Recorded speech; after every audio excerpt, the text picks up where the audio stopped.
नहमदुहु व नसल्ली अला रसूलिहिल करीम अम्मा बाद। हैप्पी लाइफ चैनल के मौजूद सामीन व नाज़रीन अस्सलामु अलैकुम व रहमतुल्लाहि व बरकातुहू।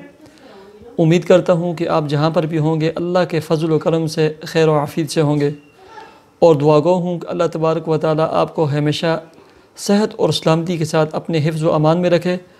अल्लाह तबारक व तआला आपकी तमाम परेशानियों, बीमारियों और तकलीफ़ों को, बिलखुसूस आपकी घरेलू उलझनों को और माली परेशानियों को अपने फ़ज़ल व करम से दूर फरमा कर आपके रिज़्क़ के हलाल, कारोबार, सेहत और उम्र में बरकतें अता फ़रमाए, आमीन। प्यारे सामीन व नाज़रीन, आपके मसाइल और उनका हल एक और वीडियो लेकर आपकी खिदमत में हाज़िर हुआ हूँ। बहुत सारे अहबाब ने कमेटी और बीसी के हवाले से सवाल पूछा था कि हम कमेटी और बीसी जो जमा करवा चुके हैं जितनी किस्तें, उनकी ज़कात कैसे अदा करें। तो प्यारे सामीन व नाज़रीन, आज मैं आपको बिल्कुल आसान अल्फाज में बीसी और कमेटी में ज़कात की अदायगी का तरीका बताऊंगा। इंशाअल्लाह वीडियो को आखिर तक सुने, आपको समझ आ जाएगा कि बीसी और कमेटी इसमें ज़कात कैसे अदा की जाती है और आप ज़कात कैसे अदा करेंगे। प्यारे सामीन व नाज़रीन, वीडियो का आगाज़ करने से कबल मेरी अपने तमाम सामीन नाज़रीन से गुजारिश है, अगर आपने मेरा ये इस्लामी चैनल हैप्पी लाइफ सब्सक्राइब नहीं किया तो वीडियो के नीचे रेड सुर्ख कलर के सब्सक्राइब के बटन को दबाकर बेल आइकान के बटन को ज़रूर।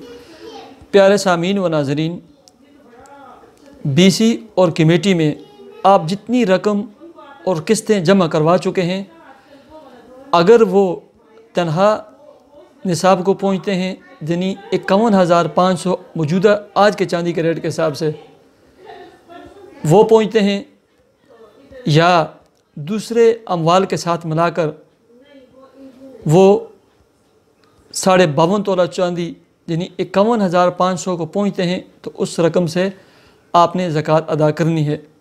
मसलन आपने कमेटी की 3 किस्तें अदा की हैं जो 40,000 रुपया बनती हैं, और आप पहले से साहिब निसाब थे। मसलन आपके पास पहले से 60,000 रुपया था, जो 52.5 तोला चांदी की जो कीमत थी 51,500 से ऊपर है, तो उस 60,000 के साथ आप इस 40,000 को भी ऐड करेंगे, गोया आपके पास 1 लाख रुपया हो गया। चूँकि ये बीसी के जो पैसे होते हैं, ये उस एडमिन के पास, जो कमेटी और बीसी का एडमिन होता है, उसके हाथ में इमानत होते हैं और उनके मिलने की कभी उम्मीद होती है। तो लिहाजा 40,000 रुपया ये और 60,000 पहले से आप साहिब निसाब आ रहे हैं, तो मिलाकर 1 लाख की आपने ज़कात अदा करनी है, और 1 लाख में आपको पता होना चाहिए कि 2500 रुपया ज़कात बनती है। ऐसे ही आपने जो किस्तें जमा की हैं, मसलन आपने किस्तें जमा की हैं वो 1 लाख रुपये बनती हैं।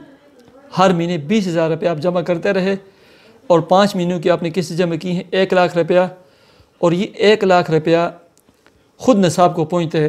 यानी 52.5 तोला चांदी की जो आज की कीमत है 51,500 उससे ऊपर है।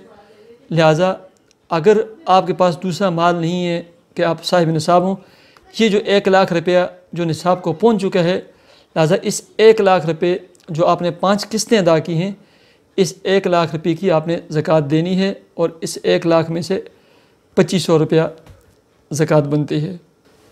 दूसरी सूरत ये है, आपने 4 कमेटियाँ जमा की हैं, वही पहली वाली सूरत, यानी 40,000 रुपया, और आप पहले से साहिब निसाब भी नहीं हैं। ठीक है कि आप 52.5 तोला चांदी यानी 51,500 रुपया आपके पास नहीं है, लिहाजा साहब पहले से भी आप साहिब निसाब नहीं है कि आप पर ज़कात हो। इसके अलावा और ये जो 40,000 रुपये हैं ये भी निसाब को नहीं पहुँचता, लिहाजा आप पर किसी भी किस्म की ज़कात नहीं। और इस कमेटी के जो 4 किस्तें आपने जमा की हैं, जो 40,000 रुपया बनता है, ये भी निसाब से कम है, इस पर किसी भी किस्म की ज़कात नहीं होगी। ये तो हो गया पहला मसला कि जो आप कमेटी की किस्तें जमा करवा चुके थे वो ख़ुद निसाब को पहुँचती हैं, तो उसकी ज़कात होगी। मैंने बता दिया।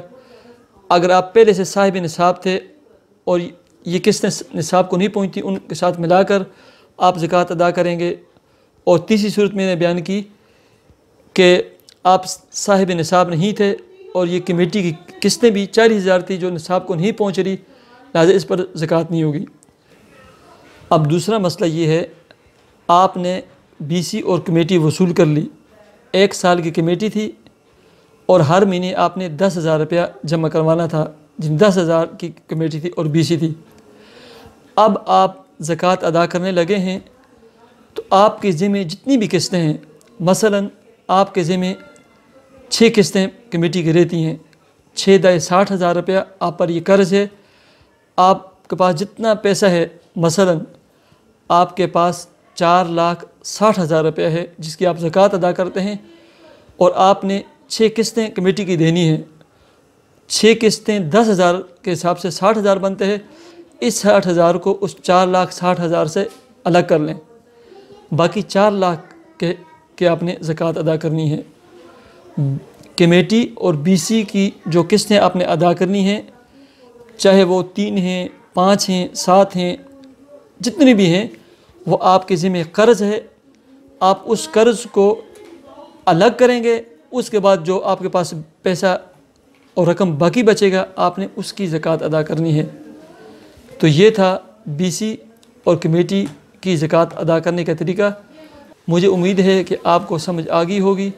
अगर किसी भी किस्म की आपको उलझन हो, ना समझे हो, हमारी वीडियोज़ के कमेंट सेक्शन में लिखें, मैं आपको दोबारा समझा दूँगा। मुझे इजाज़त दीजिए। अल्लाह हाफिज़।